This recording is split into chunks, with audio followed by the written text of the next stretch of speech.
জীবনে আমরা কত মানুষকে চিনি। আপনিও এমন অনেক মানুষকে চেনেন যারা নিজেদের অসফল মনে করে, নিরাশ হয়ে থাকে, যারা এটাই স্বীকার করে নিয়েছে যে এই জীবনে তাদের দ্বারা কোনো কর্মই হবে না, কোনো কাজে সফল হবে না, তারা কোনো কাজের যোগ্যতাই নেই তাদের। কিন্তু এমনটা একদমই নয়। এই পৃথিবীতে এমন কিছু নেই যার কোনো যোগ্যতাই নেই। এমন কোনো অক্ষর নেই যেটা কোনো মন্ত্রের অংশ নয়। এমন কোনো জড়িবুটি নেই যা ঔষধি নয়। এমন কোনো বিষ নেই যেটা সঠিক সময়ে অমৃত হয়ে যায়। আর সেই প্রকার কোনো ব্যক্তি অযোগ্য হতেই পারে। তাকে অযোগ্য করে তোলে তার চিন্তাধারা। এই জন্য আত্মবিশ্লেষণ করুন। নিজের আত্মাকে নিজেই চিনতে পারবেন। নিজের অন্তরাত্মাকে জাগ্রত করুন। আপনি দেখতে পাবেন এই পৃথিবীর ভিত তৈরি হয় আশা দিয়ে। সেই পৃথিবীতে নিরাশা, হতাশা আর হারের মতো শব্দগুলির কোনো অস্তিত্বই নেই। রাধা রাধা। আমি আপনাদের বলেছিলাম যে সংসারের সব থেকে বড় অস্ত্র আর সব থেকে বড় সম্বল হলো বন্ধুত্ব। কিন্তু এই বন্ধুত্ব কেমন হওয়া উচিত? বন্ধুত্ব হওয়া উচিত দুধে মিশানো জলের মতো। কিভাবে? দুধে যখন জল মেশানো হয় তখন সেই জল নিজেই দুধে পরিণত হয়। এবার ভাবুন, দুধের সাথে বন্ধুত্ব করে জলের গুরুত্ব কেমন বেড়ে গেল। তবে এখানেই কিন্তু এই গল্পের শেষ নয়। যখন দুধকে গরম করা হয় তখন জল নিজের বন্ধুত্ব পালন করে। জল নিজে আগে সেটার তাপ নেয়, নিজের অস্তিত্বকে বাষ্পে রূপান্তরিত করে আর দুধকে বাঁচিয়ে নেয়।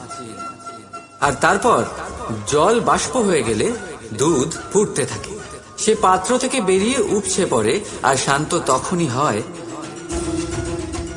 যখন তাতে আবার জল মেশানো হয়। অর্থাৎ বন্ধুত্ব সেটাই যা বন্ধুর অস্তিত্বকে বিস্তার করে। বন্ধুত্ব সেটাই যা বন্ধুর জন্য নিজের অস্তিত্ব জ্বালিয়ে দেয়। বন্ধুত্ব সেটাই যাতে সুখ আর দুঃখ দুটোই বন্ধুত্বের সাথে যুক্ত। তাহলে এমন বন্ধুত্ব করো যার সামনে কুবেরের ধনও কম পড়ে যায়। রাধা রাধা। ভুল আর মানুষ, এই দুইয়ের সম্পর্ক অবিচ্ছেদ্য। যেমন ডানা আর পক্ষী, যেমন ধারা আর নদী। যদি ভুল মানুষের স্বভাবের এক গুরুত্বপূর্ণ অংশ হয় তাহলে ভাবুন, এতে লজ্জা কিসের? এতে লজ্জিত হওয়ার কিছু নেই। সেইভাবে দেখতে গেলে ভুল আমাদের নিজেকে আরো উন্নত করার সুযোগ দেয়, নিজেকে আরো ভালো প্রদর্শন করার প্রেরণা দেয়। এখন আপনাদের মধ্যে কেউ এর সাথে সহমত নাও হতে পারে, কেননা অনেকের দৃষ্টিতে ভুল দোষের জন্ম দেয়। দোষ অপরাধের, আর অপরাধের কোনো ক্ষমা নেই, শাস্তি পাওয়া উচিত। কিন্তু আপনি কি কখনো ভেবেছেন এরকম কেন হয়? এর কি কারণ? এর কারণ হলো ভুল স্বীকার করাকে এড়িয়ে যাওয়া। যদি আপনি কোনো ভুল করে স্বীকার না করেন তবে সেই ভুল দোষে পরিণত হয়, আর দোষ অপরাধ। তবে মনে রাখবেন, নিজের ভুল স্বীকার করা সেই ভুল সংশোধন করার পথে প্রথম পদক্ষেপ হয়ে দাঁড়ায়। আর সর্বদা মনে রাখবেন, অপরাধ হলো সেটাই সময় মতো নিজের ভুল স্বীকার না করা। রাধা রাধা।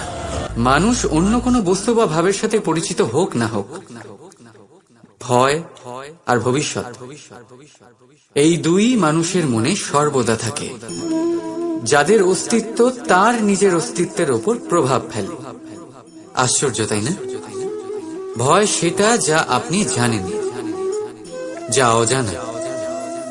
আর সেই কারণে আপনার ভয় হয় যে কে জানে কি হবে। ভবিষ্যৎ তাই যা এখনো ঘটেইনি। তাহলে যা ঘটেনি সেটা নিয়ে চিন্তা কেন? আপনার হাতে আছে বর্তমান।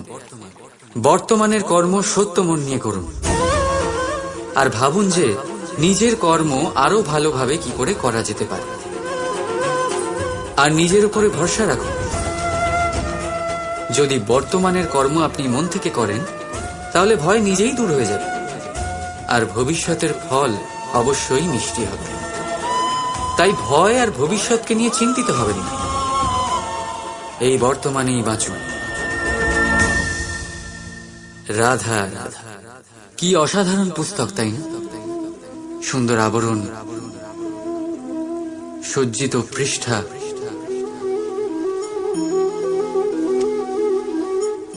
কিন্তু একে কি সত্যি অসাধারণ পুস্তক বলে গণ্য করা যায়? এটাতে যা লেখা আছে তা কি সত্য, প্রেরণাদায়ী, আমাদের জন্য মূল্যবান? কি করে নিশ্চিত হওয়া যায় এই বিষয়ে? এবার আপনারা বলবেন, এ তো সহজ ব্যাপার, আবরণ দেখে পুস্তকের গুণ বিচার করা যায় না। তার জন্য আপনাকে সেটা পড়তে হবে, সেটা বুঝতে হবে, সময় দিতে হবে, তাই না? একদম ঠিক ভাবছেন আপনারা। আশ্চর্য বিষয় হলো এটাই, একটা পুস্তকের ব্যাপারে আপনারা এই সব কিছু জানেন, কিন্তু কোনো ব্যক্তির ব্যাপারে আপনারা এইসব কথা নিয়ে একদম ভাবেন না। ব্যক্তির মূল্যায়ন তার বস্ত্র দিয়ে, তার শারীরিক রূপ দিয়ে বা তার সৌন্দর্য দিয়ে করা যায় না। তার জন্য আপনাকে সেই ব্যক্তির মন পড়তে হবে, বুঝতে হবে, তাকে সময় দিতে হবে। কিন্তু আমরা কি করি? গঠন, রং আর সৌন্দর্য দেখে আকৃষ্ট হয়ে যাই, সেটাকে প্রেম ভেবে বসি। আর প্রত্যেক দিন কাউকে না কাউকে এটা বলতে শোনা যায় যে তার প্রেম কাহিনী সফল হল, সে প্রতারিত হয়েছে। কিন্তু এতে দোষ আর কারণ নয়, স্বয়ং আপনার। আপনি সেই ব্যক্তিকে সময় দেন, আপনি সেই ব্যক্তির বিচারধারা পরখ করেন। প্রেম কিছু মুহূর্তে তৈরি হওয়ার রন্ধন নয়, এর স্বাদ আস্বাদন করার জন্য আপনাকে জীবনভর সময় দিতে হবে।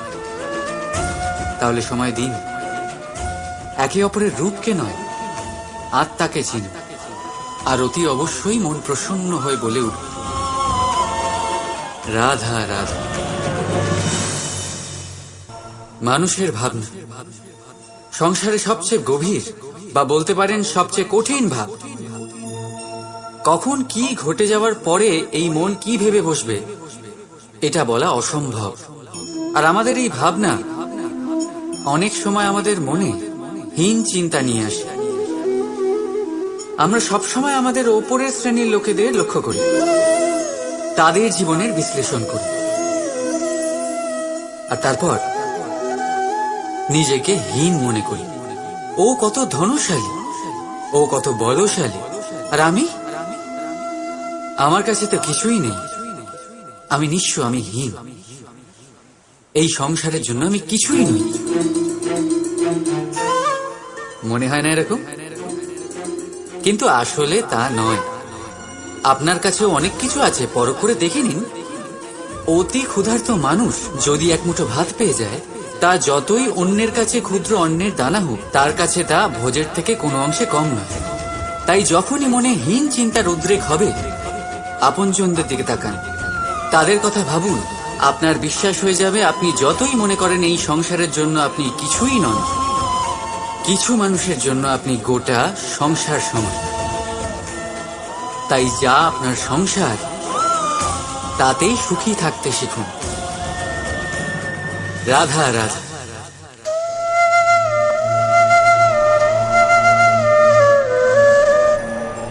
আশ্চর্য হচ্ছেন না আপনারা যে আমি কি করছি, কি লিখছি? দেখতে চান? এবার আপনারা ভাবছেন আমি মাটিতে মাটি কেন লিখছি। এর পেছনে একটা বড় কারণ আছে, কিন্তু সেটা বিশ্লেষণ করার আগে আমাকে একটু জলের ওপর জল লিখতে দিন।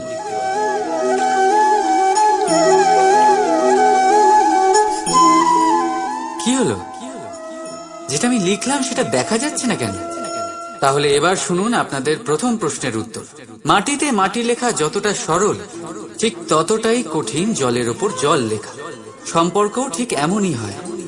তৈরি করার সময় মাটিতে মাটি লেখার মতো সরল, আর পালন করার সময় জলের উপর জল লেখার মতো কঠিন। এবার প্রশ্ন এটাই হলো, জলের ওপর জল কি করে লেখা যায়?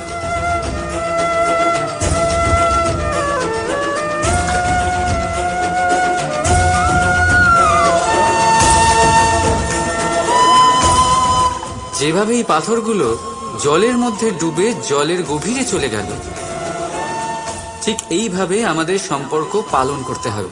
এই পাথরের মতো নিষ্ঠা সহকারে গভীরে যেতে হবে। সম্পর্ক কখনোই ভাঙবে না। রাধা রাধা। গ্রন্থে লেখা আছে যে মানুষ যদি মৌন থাকতে শিখে যায় তাহলে তার অধিকাংশ সমস্যারই সমাধান হয়ে যাবে। আর সত্যি তাই। মৌনতায় অনেক শক্তি আছে, অনেক ক্ষমতা আছে, কিন্তু সেই ক্ষমতা থেকে কি লাভ যদি তা সময় মতো কাজে না লাগে? সবসময় মৌন থাকাটা কি উচিত?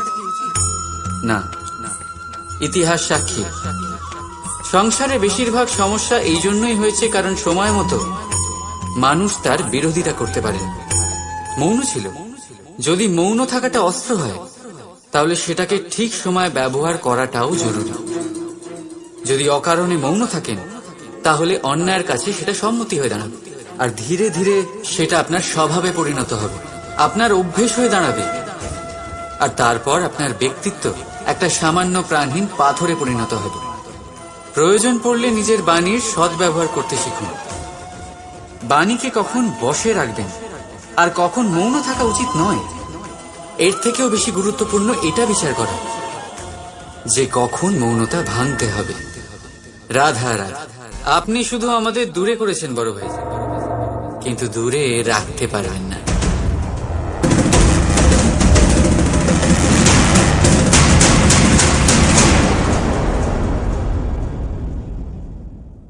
জীবনে আমরা কত মানুষকে চিনি।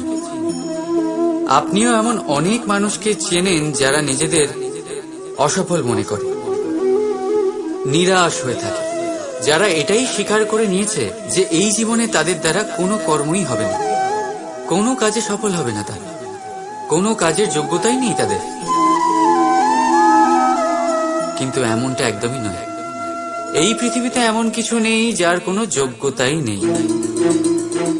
এমন কোনো অক্ষর নেই যেটা কোনো মন্ত্রের অংশ নয়। এমন কোনো জড়িবুটি নেই যা ঔষধি নয়। এমন কোনো বিষ নেই যেটা সঠিক সময়ে অমৃত হয়ে যায়। আর সেই প্রকার কোনো ব্যক্তি অযোগ্য হতেই পারে। তাকে অযোগ্য করে তোলে তার চিন্তাধারা। এই জন্য আত্মবিশ্লেষণ করুন। নিজের আত্মাকে নিজেই চিনতে পারবেন। নিজের অন্তরাত্মাকে জাগ্রত করুন। আপনি দেখতে পাবেন এই পৃথিবীর ভিত তৈরি হয় আশা দিয়ে। সেই পৃথিবীতে নিরাশা, হতাশা আর হারের মতো শব্দগুলির কোনো অস্তিত্বই নেই। রাধা রাধা। यदा यदा हि धर्मस्य ग्लानिर्भवति भारत अभ्युत्थानं अधर्मस्य तदात्मानं सृजाम्यहम्। যখন যখন পৃথিবীতে পাপ বাড়ে, ধর্মের হানি হয়, তখন তখন আমি আসি। এটা তো আপনারা সবাই জানেন, কিন্তু এটা কখনো ভেবে দেখেছেন যে কেন আমি এই মর্তলোকের প্রাণী হিসেবেই অবতীর্ণ হই? কেন আমি মানুষ রূপে আপনাদের মাঝেই থাকি? আজ বলছি, সংসারে পাপ আর পুণ্য সমতা বজায় রাখে, কিন্তু যখন পাপ তার সীমা পার করে যায় আমাকে আসতেই হয়। কারণ এই যে আপনারা আমাকে বিস্মৃত হন। আশ্চর্য হবেন না, আমি আপনাদের মধ্যেই থাকি, শুধু আপনারা নিজেদের অন্তরে থাকা পরমাত্মাকে বিস্মৃত হন। এই জন্য আমাকে আসতে হয় আপনাদের এটা বলতে, সমস্ত শক্তি আপনাদের মধ্যেই আছে। কিন্তু আপনারা কি করেন? আমাকে সম্মান করেন, আমাকে পুজো করেন আর শক্তি প্রার্থনা করেন, বিভিন্ন রকমের চাহিদা আমার সম্মুখে রাখেন। আমার আপনার শ্রদ্ধায় কোনো আপত্তি নেই। আমার আপত্তি আছে সেই ভাবনায় যা আপনাকে দুর্বল করে দেয়। পরমাত্মার উপর শ্রদ্ধা রাখুন, কিন্তু নিজের আত্মার উপরও বিশ্বাস রাখুন। কারণ এই সংসারে এমন কিচ্ছু নেই যা আপনারা করতে পারবেন। প্রতি নরের মধ্যে নারায়ণ বিরাজ করেন, আর প্রতি নারীর মধ্যে লক্ষ্মী। তাহলে চিনুন নিজের অন্তরের নারায়ণকে, আর বদলে দিন সময়ের চক্রবুট। আমি খুশি হব জেনে আমার অবতীর্ণ হওয়ার বাস্তবিক প্রয়োজন আপনারা বুঝতে পেরেছেন। এখন শঙ্কা ত্যাগ করে শঙ্কর হয়ে যান, না হলে পাথরের মতো বেঁচে থাকতে হবে। রাধা রাধা। কখনো আপনারা ভেবেছেন এই সংসারে আমরা কার সাথে সবচেয়ে বেশি জড়িত? আপনারা কেউ বলবেন মাতা পিতা, কেউ বলবেন মিত্র, কেউ বলবেন স্ত্রী, আর কেউ বলবেন সন্তান। কিন্তু না, যদি এই সংসারে কারোর সাথে আমরা জড়িত থাকি, তাহলে তা সময়। সময়ই আমাদের অতীত, সময়ই আমাদের বর্তমান, আর সময়ই আমাদের ভবিষ্যৎ।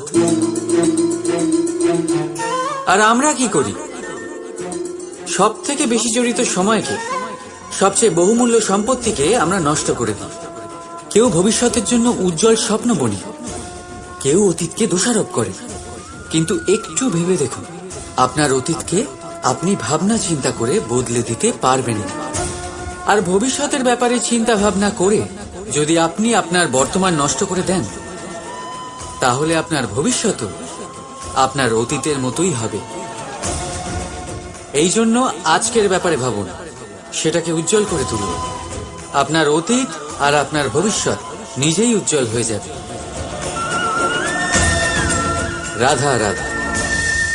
অনেক সময়ই আপনার বয়োজ্যেষ্ঠরা বলেছেন যে এই সংসার দুঃখে ভরা, আর ঈশ্বর ভক্তি সেই দুঃখকে দূর করার পথ। কিন্তু ভেবে দেখুন, যদি এই সংসার দুঃখের সাগর হতো, নিয়তি কি আপনাকে এখানে জন্মগ্রহণ করাতো? ঈশ্বর কি এখানে অবতার রূপে আসতেন? যখন সমস্যাকে আমরা বশে আনতে পারি না, তখন আমরা দোষারোপ করি এই সংসারকে, এখানকার মানুষকে।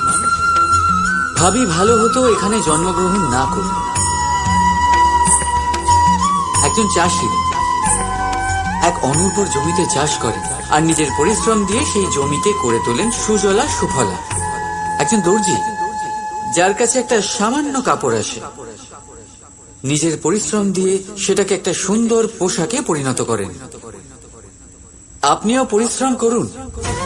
এটা গুরুত্বপূর্ণ নয় আপনি সংসারের কোন স্তরে এসেছেন, এটা গুরুত্বপূর্ণ নয় আপনি এখানে কি করে এসেছেন। যদি গুরুত্বপূর্ণ কিছু থাকে, তা হলো সংসার ছেড়ে যাওয়ার সময় আপনি এই সংসারকে কিরকম রেখে গেলেন। তাহলে এই ভেবে বাঁচুন যে কারোর জন্য যা নরক, তাকে তার কাছে স্বর্গ করে তুলতে পারলে আপনার জীবন আর আপনার সংসার দুই ধন্য হয়ে যাবে। রাধা রাধা। আমাদের সবার কখনো না কখনো তো ক্রোধের উদ্রেক হয়, আর তা তো হবেই। আমরা মানুষ, এই ভাবের সাথে আমরা জড়িত। কিন্তু এই ক্রোধ কেন হয় ভেবেছেন কখনো আপনারা? এই ক্রোধ তখনই হয় যখন কোনো কিছু আমাদের মনোপুত হয় না। যেমন কেউ আমাদের কথা না শুনলে, বা যদি আমাদের পরাজিত হতে হয়। কিন্তু এই সব পরিস্থিতির ভিত্তি একটাই, যে কোনো কোনো সময় কোনো কোনো জায়গায় আমরা দুর্বল। ক্রোধ জন্ম নেয় আমাদের দুর্বলতা থেকে, আর তারপর সেটা আমাদের সব থেকে বড় দুর্বলতা হয়ে দাঁড়ায়। আর যদি এই ক্রোধকে বশ না করা যায়, তাহলে ভ্রম জন্ম নেয়। আর যদি এই ভ্রমকে বশে না আনা যায়, তাহলে বিবেক চঞ্চল হয়ে ওঠে। আর এই চাঞ্চল্যকে বশ না করতে পারলে ব্যক্তির তর্ক শক্তি নষ্ট হয়ে যায়, ভাবনা চিন্তা করার ক্ষমতা শূন্য হয়ে যায়, আর তখন সেই ব্যক্তির পতন ঘটে। তাই জন্য নিজের ক্রোধকে বশে রাখুন, আর নিজের মনকে শান্ত হতে বলুন। রাধা রাধা। আমরা নিজেদের সম্পর্কের সাথে বাঁচি, উৎসব পালন করি, খেলা করি, আহার করি, আনন্দ করি। কিন্তু যখন কোনো প্রিয়জন আমাদের থেকে দূরে সরে যায়, এই সংসার ছেড়ে চলে যায়, তখন আমরা দুর্বল হয়ে পড়ি, সর্বদা দুঃখে থাকি। এটা কি হওয়া উচিত? এই প্রকৃতিকে দেখুন, বৃক্ষ পাতার ঝরে যাওয়ার শোক পালন করে না, সে নতুন পাতা জন্মাবার আহ্বান করে। গতকাল আপনি কারো স্থানে এসেছিলেন, আর আগামীকাল আপনার স্থানেও অবশ্যই কেউ আসবে, কারণ এটাই পরিবর্তন, এটাই প্রকৃতির নিয়ম। এতে শোক কিসে? যা গেছে সেটার শোক পালন না করে যা পাবেন অথবা যা আপনার কাছে আছে সেটা উপভোগ করুন। রাধা রাধা। আমাদের কাছে প্রতিনিয়ত বহু মানুষ আসেন, কাউকে আমরা সময় দিই, আবার কাউকে আমরা তিরস্কার করি। কিন্তু তিরস্কার কখনোই করা উচিত নয়। যে কোনো ব্যক্তির আপনার কাছে আসার তিনটি প্রধান কারণ হতে পারে: ভাব, অভাব আর প্রভাব। যদি আপনার কাছে কেউ প্রেম ভাব নিয়ে আসে, তবে তাকে প্রেম দিন, সম্মান দিন। যদি কেউ আপনার কাছে অভাবে আসে, তবে তার প্রয়োজন বুঝুন, আর যথাসম্ভব আপনি তার সাহায্য করুন। আর যদি কেউ আপনার কাছে প্রভাবের জন্য আসে, তাহলেও তাকে উচিত সম্মান দিন। এটা অত্যন্ত ভাগ্যের ব্যাপার যে কেউ আপনার প্রভাবে আছে। কিন্তু তিরস্কার কখনো করবেন না। তিরস্কার জন্ম দেয় কুণ্ঠাকে, আর কুণ্ঠা যে কাউকে আপনার শত্রু বানিয়ে দিতে পারে। এই জন্য বন্ধুত্ব করুন, আনন্দে থাকুন, আর আমার সাথে বলুন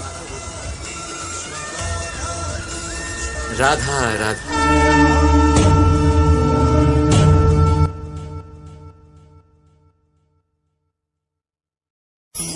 কি অমূল্য, কি সুন্দর এই রত্ন। এবার ভেবে দেখুন, যদি আমি এই রত্নকে ব্যবহার করি আখরোট ভাঙার জন্য, তাহলে কি হবে? বা ভেবে দেখুন, এই রত্ন নিয়ে আমি যদি বন্ধুদের সাথে খেলা করতে শুরু করে দিই, তাহলে কি হবে? আপনি তো হাসবেন আমার ওপর।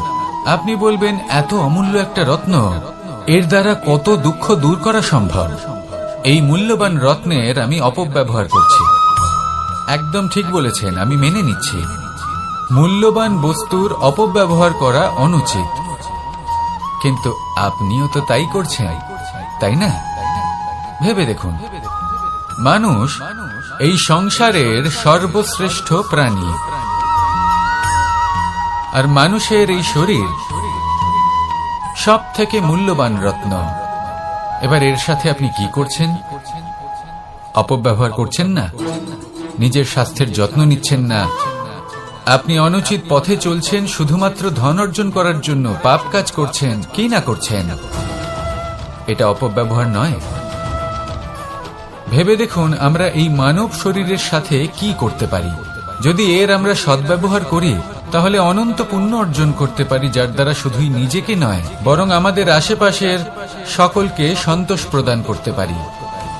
তাই সংকল্প নিন, এটাই যে মানব শরীরের আমি সদ্ব্যবহার করব, পুণ্যের পথে চলব, সকলের মঙ্গলের জন্য, সকলের প্রসন্নতার জন্য। এই কর্ম করুন, এই পথে চলতে থাকুন। এই মন সন্তোষ বোধের সাথে বলবে রাধা রাধা।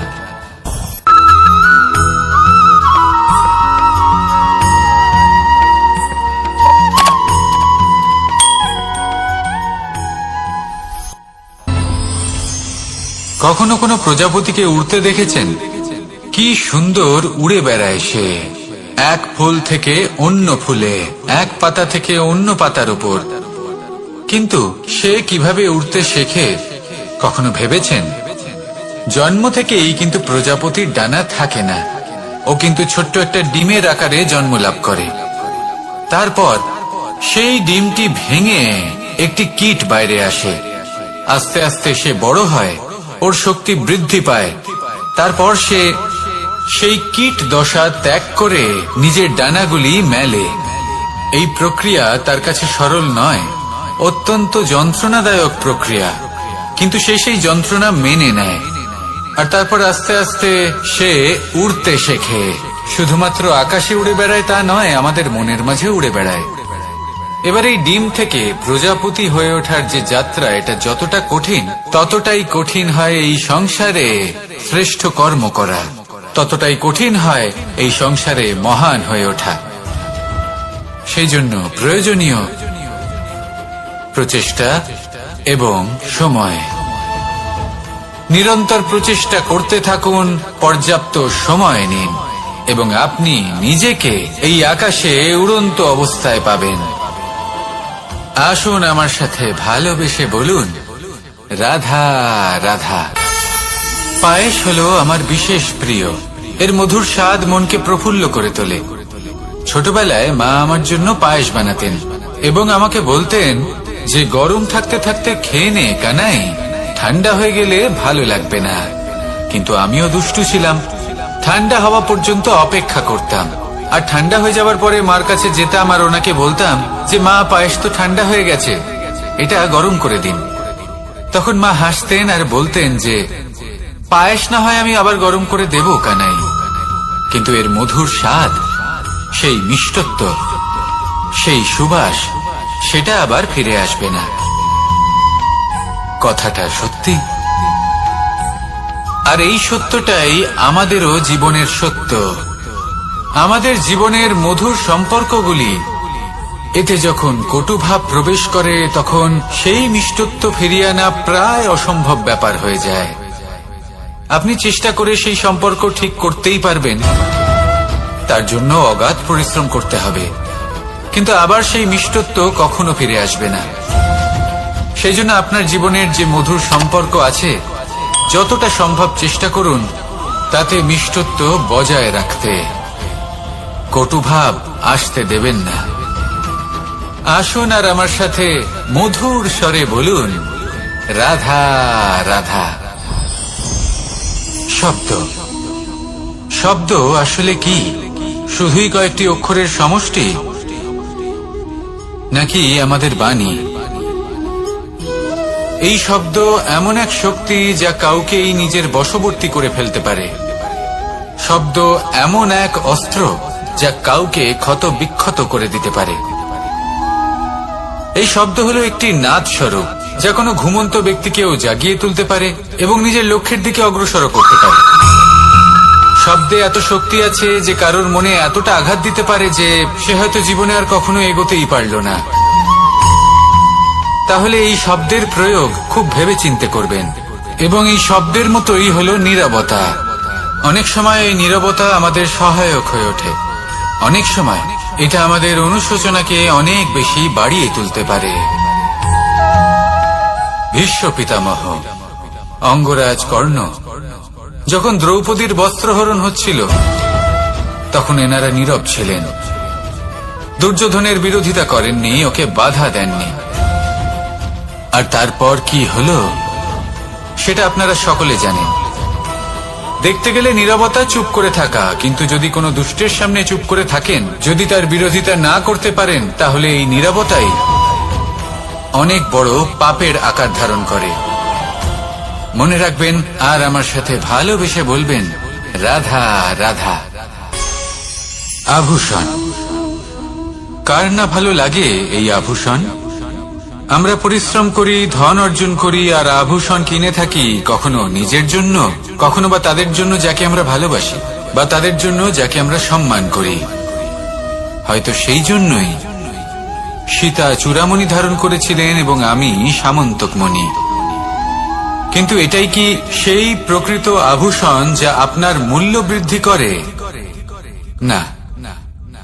শ্রীরামের আভূষণ হলো ওনার নম্র ভদ্র ব্যবহার। মাতা সীতার আভূষণ হলো ওনার সততা, ওনার নিষ্ঠা, ওনার ত্যাগ।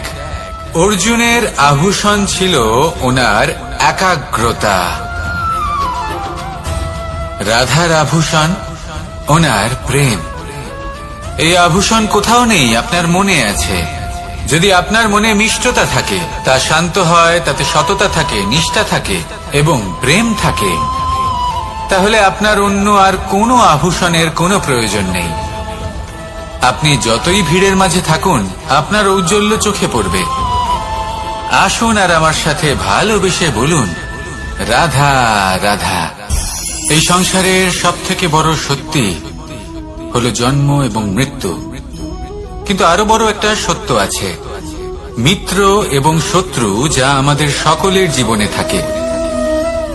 মিত্র সে যে আমাদের সঙ্গ দেয় এবং সংসারের সব থেকে উঁচু শিখরে আমাদের নিয়ে যায়, এবং শত্রু সে যে যে কোনো মুহূর্তে যে কোনো শিখর থেকে আমাদের নিচে ফেলে দিতে পারে। এবার বিচিত্র ব্যাপার হলো এটাই যে আমরা নিজেরাই এদের সাথে নিয়ে চলি, নিজেরাই এদের পালন করি। তা কি করে? প্রথমে বুঝুন, এই মিত্র এবং শত্রু কারা? আপনার নিজের মন, আর কেউ নয়। এই মনই হলো মিত্র।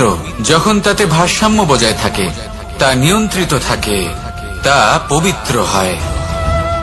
কিন্তু যদি এই মন অনিয়ন্ত্রিত হয়ে পড়ে, যদি আপনাকে সে নিয়ন্ত্রণ করতে শুরু করে, তখন সেই আপনার সব থেকে বড় শত্রু হয়। সেই জন্য এই মনের ওপর নিয়ন্ত্রণ রাখতে শিখুন, এতে ভারসাম্য বজায় রাখতে শিখুন। তাহলে আপনি এমন এক বন্ধুকে পাবেন যে আপনাকে এই সংসারের শিখরে পৌঁছে দেবে। আসুন আমার সাথে ভালোবেসে বলুন, রাধা রাধা। ঈশ্বর আসলে কে? সংসারের বেশিরভাগ মানুষের কাছে ঈশ্বর হলেন এই সংসারের রচয়িতা, পালনকর্তা।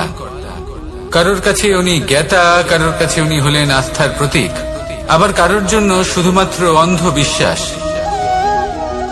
কিন্তু এই ঈশ্বর কি কোনো শরীর, নাকি একটা বোধ, নাকি শুধুই শ্রদ্ধা? ঈশ্বর হলেন তিনি যিনি হলেন আপনার ইষ্ট। সেই জন্যই তো গুরু, মাতা, পিতা এনাদেরও ঈশ্বরই বলা হয়েছে। যাদেরকে আমরা ঈশ্বর বলে মনে করি, যারা আমাদের ইষ্ট, তারা আমাদের একটি পথ দেখান, একটি দিকে চালিত করেন। সেই পথে চলে আপনি শুভ কর্ম করতে পারেন। আর যখন কোনো ব্যক্তি তার ঈশ্বরের আদেশ পালন করেন, তখন সে নিজে থেকেই শুভ পথে অগ্রসর হয়ে যান। বেশ কয়েকজন মানুষ ঈশ্বরের ওপর আস্থা রাখেন এবং ভাবেন যে অনুচিত কোনো কাজ করা উচিত নয়, ঈশ্বর দেখছেন। ওনারা ভয় পান যে কোনো অনুচিত কর্ম করলে কে জানে তার পরিণাম কি হবে। এমন অনেক ব্যক্তি রয়েছেন যারা ঈশ্বরকে বিশ্বাস করেন এবং জানেন যে ঈশ্বর তাদেরকে দেখছেন, তাই যে যে শুভ কর্ম ওনারা করেছেন তার ফল তারা অবশ্যই পাবেন। এবার আপনি ভয় পেয়ে ঈশ্বরকে বিশ্বাস করবেন, নাকি বিশ্বাসের দ্বারা ঈশ্বরকে বিশ্বাস করবেন, সেই সিদ্ধান্ত আপনারই। কিন্তু হ্যাঁ, যদি আপনার মনে ঈশ্বরের জন্য কোনো স্থান থাকে, যদি আপনার কোনো ইষ্ট থাকেন, যদি আপনি কাউকে ঈশ্বর মনে করেন, যার প্রত্যেক আদেশ আপনি পালন করে থাকেন, তাহলে বলি, ঈশ্বর কখনো আপনাকে অনুচিত পথে চালিত করবেন না। আসুন আমার সাথে ভালোবেসে বলুন, রাধা রাধা। এই সংসারে ভিন্ন ভিন্ন ধরনের গাছ আছে, অসংখ্য ধরনের প্রজাতি আছে। কিছু গাছ পাতা দিয়ে থাকে, কিছু ফুল, কিছু ফল। কেউ ছায়া প্রদান করে, কেউ শীতলতা প্রদান করে, কেউ নিজেকে খুব কষ্ট দিয়ে এই সংসারের বিকাশে সহায়ক হয়ে ওঠে। কিন্তু এই সবার মধ্যে একটা বিষয় কিন্তু সমান, এরা প্রত্যেকেই পাতা ছাড়া, ফুল ছাড়া, ফল ছাড়া জীবিত থাকতেই পারে, কিন্তু কোনো বৃক্ষই শিকড় ছাড়া বেঁচে থাকতেই পারে না। এটাই হলো রাধার। ঠিক সেইভাবেই আমাদের জীবনে শক্তি হোক, ধন হোক বা সাফল্য হোক, আমাদের বা আমাদের পরিবারের প্রসন্নতাই হোক, এই সব কিছুর আধার হলো, সবকিছুর মূল হলো পরিশ্রম। তাই জীবনে চিরকাল পরিশ্রম করতে থাকুন। যদি আপনি জীবনে মহান হবার পথে অগ্রসর হতে চান, তাহলে পরিশ্রম করুন। এই পরিশ্রম দ্বারাই নিজের পরিবারকে প্রসন্ন করুন, নিজের বন্ধুদের প্রসন্ন করুন, এই সমাজকে গর্বিত করুন। আসুন আমার সাথে ভালোবেসে বলুন, রাধা রাধা।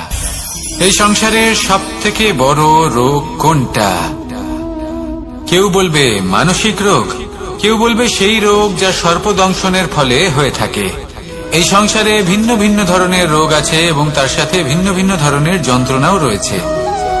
এমন একটা রোগ আছে যা চোখে দেখা যায় না, যা আপনার শরীরে কোনো দাগ রেখে যায় না, কিন্তু আপনার আত্মাকে পর্যন্ত ক্ষত বিক্ষত করে, অসুস্থ করে তোলে, বিনাশ করে দেয় আপনাকে এবং তার সাথে আপনার আত্মাকে।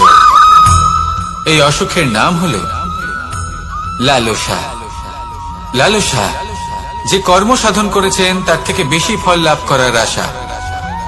লালসা, যা আজ আছে তার থেকে অনেক বেশি লাভ করার ইচ্ছে। এই ইচ্ছে এই সংসারে সবার থেকে এগিয়ে থাকার আপনাকে প্রেরণা যোগাবে, কিন্তু তার জন্য আপনাকে অপরাধযোগ্য কাজ করতে উৎসাহিত করবে। আপনার বন্ধু, আপনার আত্মীয়, আপনার পরিবার, এই সবার থেকে আপনি কখন দূরে চলে যাবেন আপনি বুঝতেই পারবেন না। উচিত অনুচিত কোনটা, ধর্ম অধর্ম কোনটা, সব ভুলে যাবেন আপনি। সেই জন্য মনে রাখবেন, নিজের জীবনে যদি আপনি লালসার থেকে নিজেকে দূরে রাখতে পারেন, তাহলে এর অর্থ হলো যে আপনি এই সংসারের সব থেকে বড় অসুখের ওপর বিজয় লাভ করেছেন। আসুন আমার সাথে ভালোবেসে বলুন, রাধা রাধা।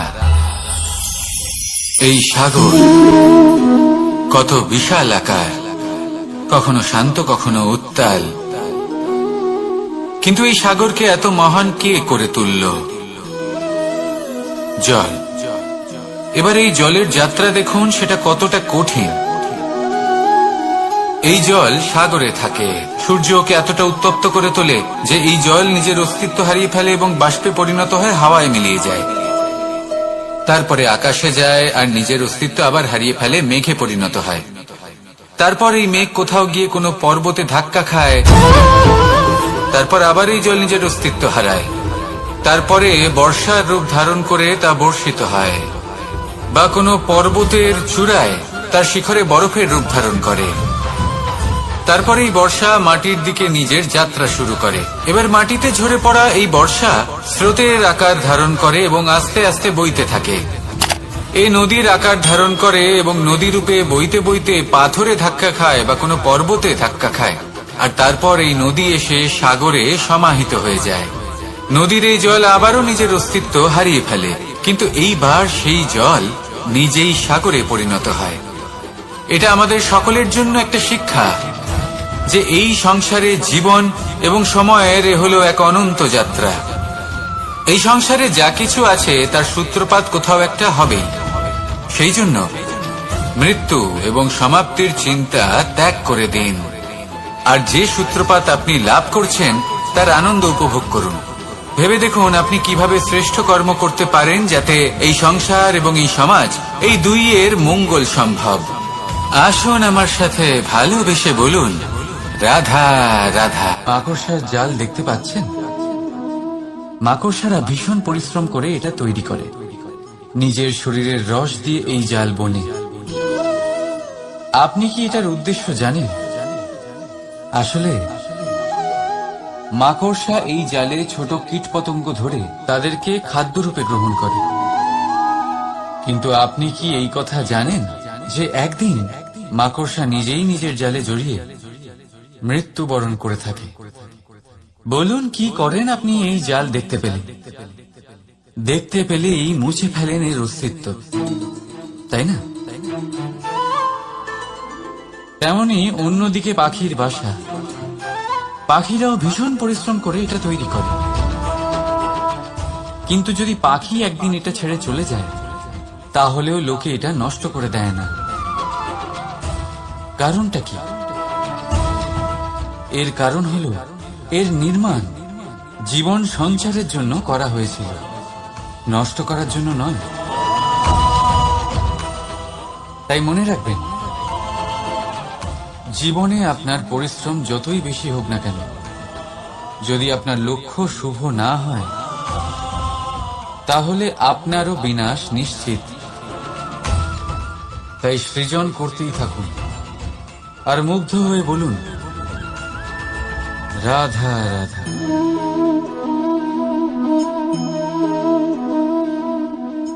আপনার কি মনে হয় আমি কি করছি? আপনি বলবেন আমি প্রদীপ জ্বালাচ্ছি, সঠিক। কিন্তু প্রশ্ন হচ্ছে যে আমি কি আপনাকে বলেছি যে একে প্রদীপ বলা হয়? না। এই প্রদীপ কি নিজেই নিজের পরিচয় আপনাকে দিয়েছে? না। তাহলে আপনি কি করে জানলেন যে একে প্রদীপ বলা হয়? উত্তর হচ্ছে, পড়বে যে লোকে আপনাকে প্রদীপ ভেবে ভালোবাসবে নাকি সাপ ভেবে ভীত হয়ে থাকবে। রাধা রাধা। সময় কত বিচিত্র হয়। সময় আমাদের পক্ষে থাকলে আমরা নিজেদের রাজা মনে করি, আর সেই সময় যদি বিপক্ষে চলে যায় তাহলে নিঃস্ব হতে সময় লাগে না। তাই মানুষের একটা অভ্যেস আছে, খারাপ সময়ের জন্য কিছু সঞ্চয় করা। আত্মীয়, বন্ধু খারাপ সময়ে পাশ থেকে সরে যায়। যশ, মান প্রতিকূল সময় চিরস্থায়ী হয় না। তাই মানুষ মনে করে অর্থ সঞ্চয় করাই শ্রেয়। অর্থের কোনো হৃদয় নেই যা সময়ের সাথে পরিবর্তিত হবে। সংসার বলে সর্বদা অর্থ সঞ্চয় করতে থাকুন। খারাপ সময়ে অবশ্যই কাজে লাগবে, কিন্তু আমি বলবো শুভ কর্ম করতে থাকুন, আনন্দে থাকুন, নিজের ওপর আর ঈশ্বরের ওপরে বিশ্বাস রাখুন। খারাপ সময় কখনো আসবেই না। রাধা রাধা। প্রকৃতি মানুষকে এক বিশেষ শক্তি দিয়েছে, অন্য জীবের থেকে বেশি শক্তি দিয়েছে। স্মরণ শক্তি।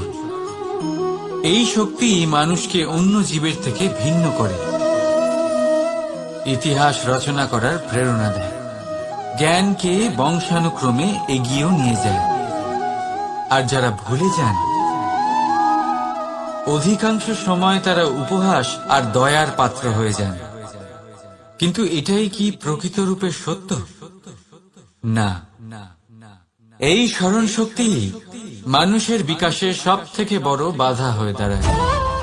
তার মনকে দূষিত করে দেয়। খারাপ অভিজ্ঞতা, কারোর করা বিশ্বাসঘাতকতা, কারোর কটাক্ষ বেশিরভাগ মানুষই ভুলতে পারেন না। রাধা রাধা। মানুষ নিজের পরিবারের জন্য কত কিছুই না করে, দিন রাত পরিশ্রম করতে থাকে যাতে তার পরিবারের প্রয়োজন পূরণের জন্য অর্থ রোজগার করতে পারে। কিন্তু শুধু অর্থ রোজগার করাটাই কি যথেষ্ট? আপনি বলবেন হ্যাঁ, নিশ্চয়ই। অর্থ দিয়ে সবকিছু পাওয়া যায়, বিদ্যা পাওয়া যায়, বাড়ি পাওয়া যায়, ওষুধ পাওয়া যায়, আর কত কিছুই না পাওয়া যায়। এইসব একটা পর্যায় পর্যন্ত সঠিক, কিন্তু একটু মন দিয়ে ভেবে দেখুন, যখন কোনো শিশু অসুস্থ হয়ে পড়ে তখন সে ওই তিক্ত ওষুধ কেন খেয়ে নেয়? এই জন্য কারণ ওর পিতা সেই ওষুধ অর্থ দিয়ে কিনেছে? না, বরং এই জন্য কারণ তার পিতা যে তার সামনে দাঁড়িয়ে, তার ওপরে তার বিশ্বাস আছে। বিশ্বাস আছে যে উনি তার কিচ্ছু হতে দেবেন না। এই বিশ্বাস, এই সংস্কার, এই শিক্ষা কখনো অর্থ দিয়ে পাওয়া যায় না। এটা পাওয়া যায় সেই সময় থেকে যা মাতা পিতা তাদের সন্তানের সাথে কাটিয়েছেন। তাই জীবনে অর্থ অবশ্যই উপার্জন করুন, কিন্তু নিজের পরিবারকেও সময় দিন, আনন্দ পাবে। রাধা রাধা। বিরোধিতা এমন এক শব্দ যা শুনে আমরা সবাই ভয় পেতে থাকি।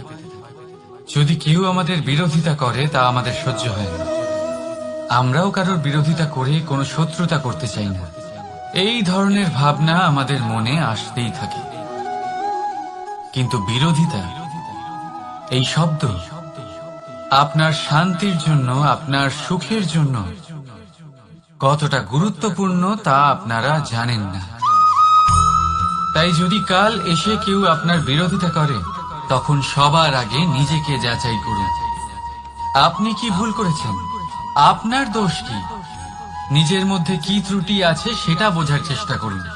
নিজেকে সংশোধন করার চেষ্টা করুন, তারপর দেখুন বিরোধিতার এই আগুন আপনাকে স্বর্ণ থেকে কুন্দন বানিয়ে তুলবে। বলা হয় এই সংসারে খারাপ বেড়েই চলেছে, কিন্তু তার কারণ এ নয় যে খারাপ মানুষ বেড়ে চলেছে। তার কারণ হলো যে ভালো মানুষ, যাদের ভালো চিন্তা, ভালো বিচারধারা আছে, তারা খারাপের বিরোধিতা করতে পারে না। যদি আপনার সম্মুখে কোনো খারাপ কর্ম হয়, তাহলে তার বিরোধিতা করতে সংকোচ করবেন না, কারণ বিরোধিতার এই আগুন মন্দকে পিছুপা হতে অবশ্যই বাধ্য করে। রাধা রাধা। জীবনে আপনি এরকম মানুষও দেখবেন যারা এটা বলে, ভাবে, নিজেকেও বলে যে উনি সেই এমন ব্যক্তি যার মতো আমি হতে চাই। ঠিক আছে, কারোর থেকে প্রেরণা নেওয়াটা কোনো ভুল নয়, কিন্তু কখনো কখনো এই প্রেরণা গুরুত্বহীন হয়ে যায়, আর আমরা শুরু করে দিই সেই ব্যক্তিকে নকল করতে। এখানেই থেমে যায় আমাদের উন্নতি। এবারে দেখুন, সংসারে শত কোটি রঙের ফুল আছে, কিন্তু তারা কখনো একে অপরকে নকল করে না। সময়কে ব্যবহার করুন নিজের অস্তিত্ব নির্মাণ করার জন্য, কারণ কারোর ছায়া হওয়ার থেকে ভালো আপনি কারোর জন্য প্রেরণা হয়ে উঠুন। রাধা রাধা। আমরা সকলে পাথুরে রাস্তা এড়িয়ে চলি, কারণ এই পথের পাথর আমাদের যাত্রা আরো কঠিন করে তোলে, আমাদের পা আহত করে দেয়। কিন্তু একটা গুরুত্বপূর্ণ কথা আমরা ভুলেই যাই, এই কঠিন পথই না শুধু আমাদেরকে নিজেদের দুর্বলতার সাথে পরিচয় করায়, বরং আমাদের শক্ত হওয়ার প্রেরণাও দিতে থাকে। সময়ের সাথে ঠিক এমনটাই হতে থাকে। সবাই ভালো সময়ের অপেক্ষা করতে থাকেন, ভালো সময়ের জন্য পরিশ্রম করেন, তার জন্যই চিন্তা করেন, কিন্তু ভুলে যান যে ভালো সময় বহুবার আমাদের বিবেক নষ্ট করে দেয়। সেখানেই খারাপ সময় আমাদের বুদ্ধিকে সঠিক পথে চালিত করে। রাধা রাধা। ঘোড়াকে যতই প্রশিক্ষণ প্রদান করুন, তার মুখে লাগাম তো পরাতেই হবে। একজন ভালো চালক সেই ঘোড়ার লাগাম মাঝে মাঝে টেনে ধরে, তাকে সঠিক পথে চালিত করতে, যাতে সেই ঘোড়া দিগ্ভ্রান্ত না হয়। এবার একটু ভাবুন, ঠিক এরকমই হয় আমাদের মন। যদি এটা বিবেকের লাগাম দিয়ে মাঝে মাঝে আমরা টেনে না ধরি, তাহলে আমাদের এই মন দিগ্ভ্রান্ত হতে পারে। আর যদি আপনি আপনার লক্ষ্যে পৌঁছতে চান, তখন মনের এই লাগাম মাঝে মাঝে আপনাকে অবশ্যই টেনে ধরতে হবে, কারণ বিবেকের এই পথ প্রদর্শনই আপনাকে ভালোভাবে আপনার লক্ষ্যে পৌঁছে দেবে। মনে রাখবেন, আর আমার সাথে ভালোবেসে বলবেন, রাধা রাধা। আপনি কখনো জাঁতা কল দেখেছেন? তাতে গম পেশা হয়। গমকে এমন ভাবে পেশা হয় যাতে আমরা তা খেতে পারি, জীবিত থাকতে পারি। আর যদি আপনি মন দিয়ে দেখেন, তাহলে কলের নিচের অংশ কখনো ঘোরে না, শুধুমাত্র উপরের অংশই ঘোরে, আর তবেই তা গম পিষতে পারে, আর তবেই রুটি তৈরি হতে পারে। কিন্তু ভেবে দেখুন, যদি কলের দুটো অংশই ঘুরতে থাকে, তাহলে কি হবে? তা গম পেশার বদলে একে অপরকে পিষে নিজেদের অস্তিত্ব শেষ করে দেবে। তাই জীবনে কোনো কাজ যখন মন আর মস্তিষ্ক মিশিয়ে করা হয় তখনই তা সম্পন্ন হয়। কিন্তু যখন বিষয় হলো ভক্তির, তখন মস্তিষ্কের যুক্তির মৌন থাকা প্রয়োজন। আর যখন বিষয় হলো কর্ম আর ন্যায়, তখন মনের আবেগের মৌন থাকা প্রয়োজন। তাই মন আর মস্তিষ্কের এই সম্মিলনে সতর্ক থাকবেন। একসাথে অবশ্যই চলবে, কিন্তু একে অপরের বাধা যেন না হয়ে দাঁড়ায়। রাধা রাধা। আমি একটা এমন শব্দ যার অনেকগুলি মানে হয়, যার আসল অর্থ হল অহং। যদি আপনি কথা বলেন সৃষ্টির নির্মাণ নিয়ে, তাহলে আমি ব্রহ্মদেব হয়ে সৃষ্টির নির্মাণ করবে। যদি আপনি কথা বলেন প্রলয়ের, তাহলে সেই আমি মহাদেব হয়ে বিনাশ করবে। এই আমি সঙ্গতিপূর্ণ, কিন্তু শুধু ততক্ষণ যতক্ষণ আপনি এটা সবার সাথে ভাগ করছেন। কিন্তু আমরা বহুবার এর মানে বুঝতে পারি না। এই অহংকে সীমিত করে দিই একটা ব্যক্তি অবধি, শুধু নিজে। আর তখনই জেগে ওঠে অহংকার, যাতে প্রাধান্য পায় শুধুমাত্র আমি, আমরা নয়। আর একজন ব্যক্তি একা না উৎপাদন করতে পারে আর না করতে পারে সৃজন। এবারে দেখুন, বৃষ্টির এক ফোঁটা, তারও অস্তিত্ব আছে, কিন্তু তা ধরিত্রীতে পড়লেই সমাপ্ত হয়ে যায়। কিন্তু যখন ফোঁটাগুলি একসাথে পড়ে, তখন শুরু হয় বর্ষা, আর তখনই তৈরি হয় ধারা। রাধা রাধা। বলুন, কি দেখতে পাচ্ছেন আপনি? আমার হাতের এই সাদা বস্ত্র, নাকি এতে লেগে থাকা এই কালো দাগ? এবারে সত্যি কথা বলতে কি, আপনার নজর সবার আগে এই কালো দাগের উপরে গেছে। ঠিক আছে, এমনই তো হয়। ভীষণ কম মানুষ থাকেন যারা ভাবেন কোনো ব্যক্তি ভীষণ পরিশ্রম করে এই বস্ত্র ধুয়েছেন, এটা শুকিয়েছেন।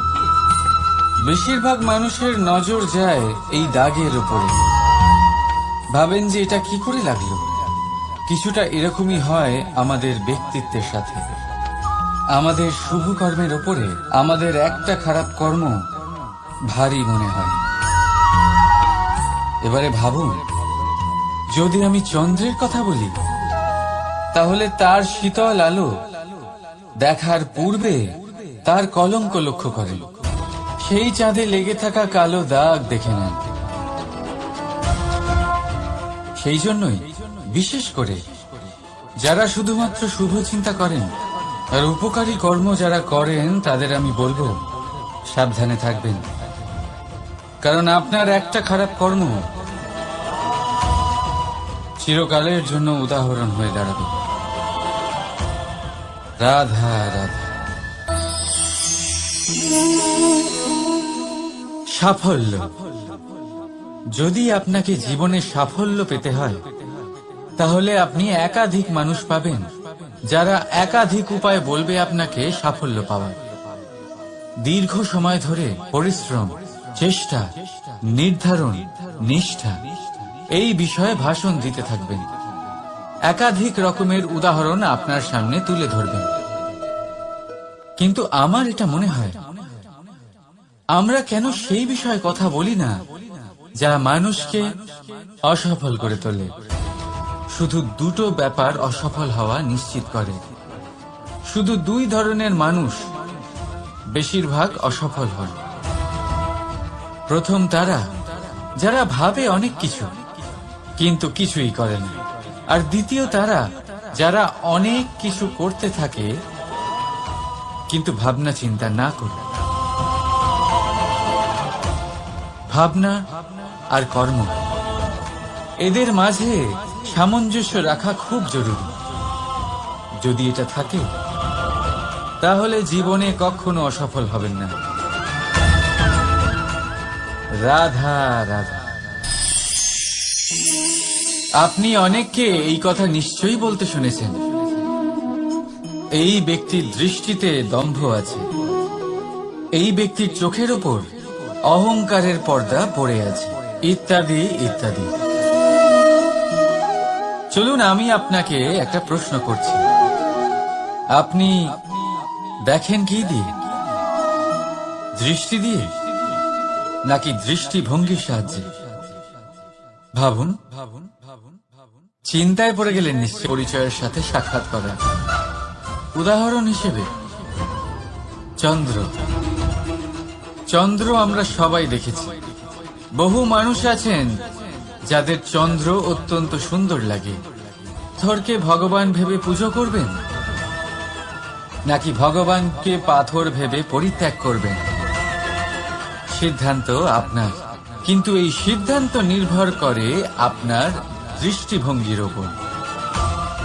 তাই নিজের দৃষ্টিভঙ্গি শুভ রাখুন, নিজের দৃষ্টিভঙ্গিতে ভালোবাসা রাখুন, আর আনন্দে বলুন রাধা রাধা। বড় বড় রাজমহলে বড় বড় ইমারতের চূড়া কত সুন্দর হয়, কিন্তু আপনি কি কখনো এই বিষয়ে ভেবেছেন যে এই সুন্দর চূড়ায় পৌঁছতে গেলে আপনাকে পৃথিবীতে পা ফেলতেই হবে? সেই সুন্দর চূড়ায় পৌঁছে দীপ্তি পাওয়ার জন্য আপনাকে একটা কঠিন পথ অবলম্বন করতেই হবে। যদি আপনি কোনো কঠিন পথে না গিয়ে এই পৃথিবীর সাহায্য ছাড়াই শুধু উচ্চতার দিকে অগ্রসর হতে থাকেন, তাহলে সর্বদা অসফল হবেন। সেই জন্য নিজের স্বপ্ন পূরণের এই যাত্রাতে নিজের পথ কখনোই হারাবেন না, নিজের পথ থেকে সরবেন না। যদি এমন করেন তাহলে তো আপনার স্বপ্ন পূরণ হবেই না, তার সাথে আপনি নিজের পথও হারাবেন। রাধা রাধা। কৌতুক অর্থাৎ হাসি, এটা জীবনে কতটা গুরুত্বপূর্ণ। আমরা সর্বদাই হাসতে চাই, আমরা সর্বদা অন্যের মুখে এই হাসি দেখতে চাই। কিন্তু এই কৌতুক অনেক প্রকারের হয়, আর এই কৌতুকের ভিত্তি কি সেটাও খুব গুরুত্বপূর্ণ। কৌতুক কেবল তখনই পাবেন যখন তা শুদ্ধ মন থেকে আসবে। কৌতুক তখনই পাবেন যখন তা শান্ত আর অপমানিত ব্যক্তির মন তিক্ত হয়ে থাকে। তাই মনে রাখবেন যে এই কৌতুক যেন কৌতুকই থাকে, তা উপহাস বা কটাক্ষ না হয়ে যায়। রাধা রাধা। মানুষ এই শব্দের সূচনা হয় মন থেকে, আর সেই জন্যই হয়তো আমাদের এই মন এতটা গুরুত্বপূর্ণ। এবারে দেখুন না, আমাদের মনই সবকিছু চালনা করে। মনই সেই যে কল্পনা করে, মনই সেই যা কল্পনাকে বাস্তবে পরিণত করার জন্য পরিশ্রম করতে আমাদের প্রেরণা যোগায়। মনই সেই যা লোভের জালে জড়িয়ে পড়ে। মনই সেই যা অভিমানের পর্দা দিয়ে ঢেকে যায়। আর এই মনই সেই যা আপনাকে বিনাশের দিকে টেনে নিয়ে যেতে পারে। কিন্তু যদি তা পরোপকার করার ইন্ধন পায়, তাহলে এমন কোনো মহান কাজ নেই যা আপনি করতে পারবেন না। কিন্তু এই মন কি? এটা বোঝানো যায় দুটো শব্দের মাধ্যমে, দুটো সহজ শব্দ। প্রথম, একজন কুশল সেবক। দ্বিতীয়, একজন সংকট প্রবণ মালিক। যদি আপনার এই মন আপনার নিয়ন্ত্রণে থাকে, তাহলে সে হলো আপনার সেবক, তাই আপনার অস্তিত্ব আছে। কিন্তু যদি আপনার মন আপনার কর্মের ওপরে নিয়ন্ত্রণ করে, তাহলে এই মন আপনার মালিক, আর তখন আপনার বিনাশ নিশ্চিত। তাই নিজের এই মনকে নিয়ন্ত্রণে রাখুন, কিন্তু ভালোবেসে। আসুন আমার সাথে আনন্দে বলুন, রাধা রাধা। এই সূঁচ দেখতে পাচ্ছেন আপনি? এটা শুদ্ধ লোহা দিয়ে তৈরি, বস্ত্র সেলাই করার কাজে লাগে, অস্ত্রোপচারে কাজে লাগে। কিন্তু আপনি কি কখনো ভেবে দেখেছেন এই সূঁচ কিভাবে তৈরি হয়? লোহার এক বড় অংশকে পিটিয়ে পিটিয়ে টেনে টেনে তাকে পাতলা বানানো হয়। এরপরেই আমরা পেয়ে থাকি সূঁচ। ভাবুন, যদি লোহার টুকরোতে অনর্গল প্রহার করার ফলে একটা লোহার টুকরো সূঁচে পরিণত হয়, তাহলে আমাদের জীবনে অনর্গল চেষ্টা করার ফলে জীবনের সমস্ত অংশকে আমরা কত প্রভাবশালী কাজে পরিণত করতে পারি। শুধু প্রয়োজন দৃঢ় নিশ্চয়তা। তাহলে আসুন আমার সাথে ভালোবেসে বলুন, রাধা রাধা। বিশ্বাস, জীবনে বিশ্বাস কতটা গুরুত্বপূর্ণ। একজন স্ত্রী তার স্বামীর হাত ধরে যে কোনো জায়গায় যেতে পারেন, এর কারণ হলো বিশ্বাস। তার নিজের স্বামীর ওপরে বিশ্বাস আছে। যখন একজন মা তার ছোট বাচ্চাকে কোলে তুলে হাওয়ায় ওঠায়, তখন সেই বাচ্চা ভয়ভীত হয়ে যায় না। তার কারণ হলো বিশ্বাস। তার বিশ্বাস আছে যে তার মা তার কিচ্ছু হতে দেবে না। এক বৈদ্যের দেওয়া ঔষধ সন্তান কিছু না বুঝে শুনেই খেয়ে ফেলে। সেই বৈদ্যের জ্ঞানের বিষয়ে তার কোনো ধারণাই থাকে না। শুধু নিজের পিতার উপরে বিশ্বাস আছে যে তার পিতা তাকে খারাপ কিছুই দেবে না। যখন এই সংসারের প্রতিটা বন্ধন বিশ্বাসের উপরে দাঁড়িয়ে আছে, তাহলে কেন এই বিশ্বাসকে আমরা জীবনে আনতে পারি না? আপনি নিজেই দেখুন, এই বিশ্বাস নিজের জীবনে এনে দেখুন, সবকিছু আরো সুন্দর হয়ে যাবে। তাই ভালোবেসে বলুন, রাধা রাধা।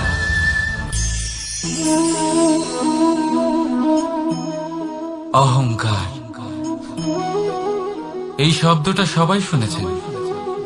বহু মানুষকে আপনি এটা বলতে শুনেছেন যে ওই ব্যক্তির অহংকার আছে, ওই মানুষটির ক্ষমতার অহংকার আছে, ওই ব্যক্তির নিজের রূপ নিয়ে অহংকার আছে, ওই ব্যক্তির নিজের অর্থের অহংকার আছে, ইত্যাদি ইত্যাদি। কিন্তু এই অহংকার, এর অস্তিত্ব হয় কি করে? এবারে একবার এই হাতটা দেখুন। যদি এই হাতের 5 আঙ্গুল উঠে দাঁড়ায়, আশীর্বাদ। আর যদি এই হাতের 5টা আঙ্গুল একসাথে মুঠো হয়ে যায়, শক্তি। সংকটের বিরুদ্ধে ঢাল। কিন্তু এই একটা আঙ্গুল সংকটের কারণ হয়ে দাঁড়াতে পারে। এই একটা আঙ্গুল শত্রুকে আহ্বান জানায়। এবার অহংকার বলে এই শব্দটাই দেখে নিন। আমাদের থেকে আলাদা হয়ে গেলে হয় অহং। অহং অর্থাৎ ব্যক্তির মনে হয় যে সে আপনদের থেকে, নিজের বন্ধুদের এবং সঙ্গীদের থেকে, নিজের পরিবারের থেকে অনেক উপরে, অনেক শ্রেষ্ঠতর সে। কিন্তু মনে রাখবেন, এই অহংকার কোন ব্যক্তির অস্তিত্বের বিনাশের প্রথম ধাপ।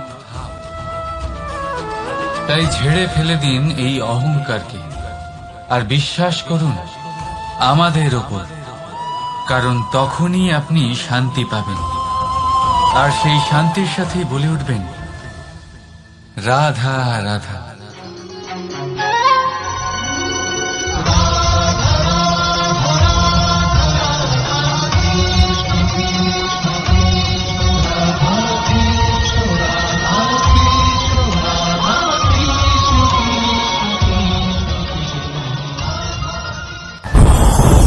ওমা, এ কি?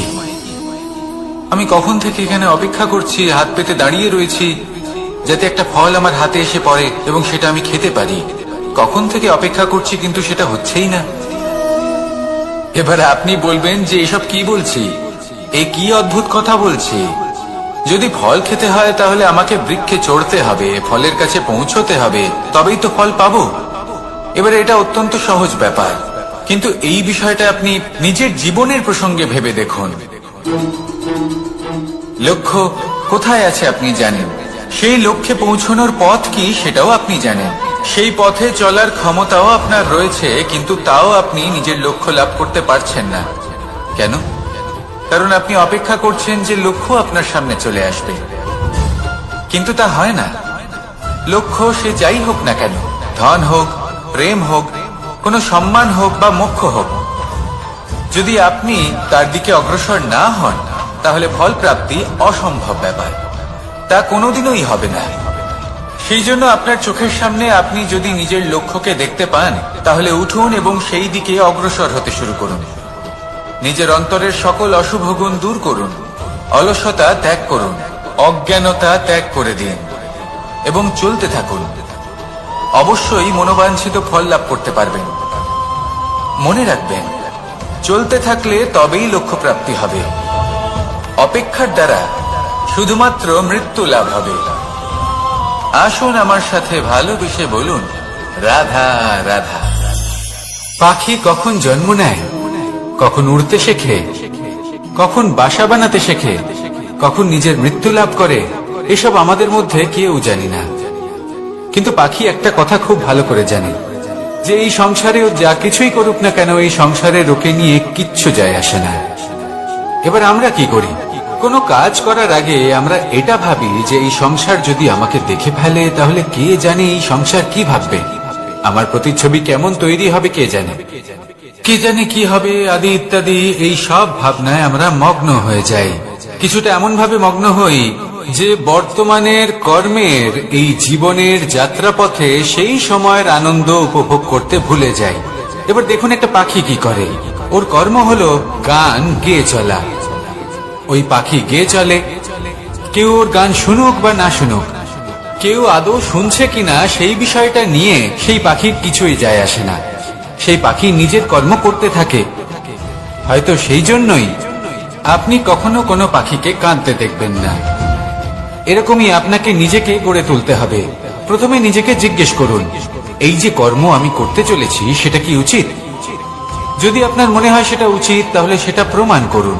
এটা ভাববেন না যে এই সংসার কি ভাববে। আসুন আর আমার সাথে ভালোবেসে বলুন, রাধা। বনের মধ্যে যদি আপনি কোনো বিষাক্ত সাপ দেখেন তাহলে কি করবেন? আপনি তখনই তার থেকে দূরে পালাতে চেষ্টা করবেন। আর এটা কেন করবেন? নিজের রক্ষার্থে। এই কথা আমি নয় মেনে নিলাম, কিন্তু নিজের জীবনে এটা করেন না কেন? আপনি যেখানেই যান, যে স্থানেই যান না কেন, প্রত্যেক সময় প্রত্যেক মুহূর্তে এমন বিষাক্ত সাপ আপনি অবশ্যই খুঁজে পাবেন। আর সেই সাপ নয় যাদের আপনি বনে খুঁজে পাবেন, এরা হলো সেই সাপ যা আপনাকে পাপ করতে বাধ্য করবে। আপনার অন্তরের বাসনা, ক্রোধ, অহংকার, লোভ, ঈর্ষা এদের বৃদ্ধি ঘটাবে। দেখুন, বনের এই সাপ আপনাকে একবার ছেড়ে দিতেও পারে, ছোবল নাও মারতে পারে, কিন্তু এই যে পাপরূপী সাপ আছে তা অবশ্যই ছোবল মারবে। কর্ম যদি করেন তাহলে অবশ্যই ফল পাবেন। সেই জন্য যখনই কোথাও যাবেন, যদি এমন কাউকে দেখেন, যদি এমন কিছু দেখেন যে আপনাকে পাপ করতে বাধ্য করছে, তাহলে সেই মুহূর্তে সেখান থেকে পালিয়ে যান। যেমন বনের সাপ দেখে আপনি পালাতে থাকেন। সৎকর্মের রক্ষা অত্যন্ত আবশ্যক। আসুন আর আমার সাথে ভালোবেসে বলুন, রাধা রাধা। যদি কোনো সিংহ বানরের মতো গাছে চড়তে চেষ্টা করে তাহলে কি হবে? একটা মাছ যদি মাটিতে হাঁটতে চেষ্টা করে তাহলে কি হবে? তারা বিফলই হবে। কিন্তু এরকম কেন হয়? তার কারণ হলো প্রকৃতির রচনা কিছুটা এরকম। এখানে প্রত্যেকটি ব্যক্তিকে, প্রত্যেকটি প্রাণীকে আলাদা আলাদা গুণের অধিকারী করা হয়েছে এবং সকলকে একটা সীমাও প্রদান করা হয়েছে। এবার এই যে বৃক্ষ, পশু, পাখি, এদের মধ্যে সেই ক্ষমতাই নেই যে এরা নিজেদের যাচাই করতে পারবে, নিজেদের সীমাগুলো বুঝতে পারবে, নিজেদের সদ্গুণগুলো চিনতে পারবে। এরা সেটা করতে পারবে না। কিন্তু মানুষ তো আলাদা। মানুষের কাছে সেই বিশেষ শক্তি আছে যে তারা পূর্ণরূপে নিজেদের যাচাই করতে পারবে, নিজেকে পূর্ণরূপে বুঝতে পারবে, নিজের দোষ, নিজের অপগুণ, নিজের সদ্গুণ, নিজেদের সীমাগুলো তারা বুঝতে পারবে। আর এটা অত্যন্ত গুরুত্বপূর্ণ। কথায় আছে যে যদি সাফল্য লাভ করতে হয় তাহলে নিজেকে যাচাই করে নিতে হবে। তাই নিজেকে যাচাই করুন, নিজের সাথে পরিচিত হয়ে যান এবং জীবনে কর্ম করতে থাকুন। সাফল্যের শিখরে অবশ্যই পৌঁছে যাবেন। আর ওখানে যদি যান তাহলে এই মন প্রসন্ন হয়ে অবশ্যই বলবে, রাধা রাধা। অন্ধকারাচ্ছন্ন রাত্রি যদি এসে থাকে তাহলে আলোকিত প্রকাশ নিয়ে সূর্যও অবশ্যই আসে। রোগ যদি এসে থাকে তাহলে তার ওষুধও অবশ্যই আসে। সমস্যা যদি আসে তাহলে সেই সমস্যার সমাধানও নিজে থেকেই আমাদের কাছে চলেই আসে। এই সংসার, এই জীবনের শুধুমাত্র একটাই নিয়ম আছে, আর তা হলো এটাই, এই সংসার হলো একটা চক্রের মতো। এতে শাশ্বত বলে কিছু নেই, নিত্য বলে কিছু নেই। আর যা কিছুই রয়েছে সব বদলাতে চলেছে। যদি আপনার জীবনে দুঃখ থাকে, সমস্যা থাকে, যদি আপনি বিপদ দ্বারা আচ্ছন্ন, তাহলে মনে রাখবেন সবকিছু বদলে যেতে চলেছে। দুঃখের সময় কাঁদবেন না, মনকে আরো দুঃখী করে তুলবেন না, কারণ এখানে যা কিছুই এসেছে তা যাওয়ার জন্যই এসেছে। তাহলে এত চিন্তা কিসের? আনন্দ সহকারে জীবন যাপন করুন আর আমার সাথে ভালোবেসে বলুন, রাধা রাধা।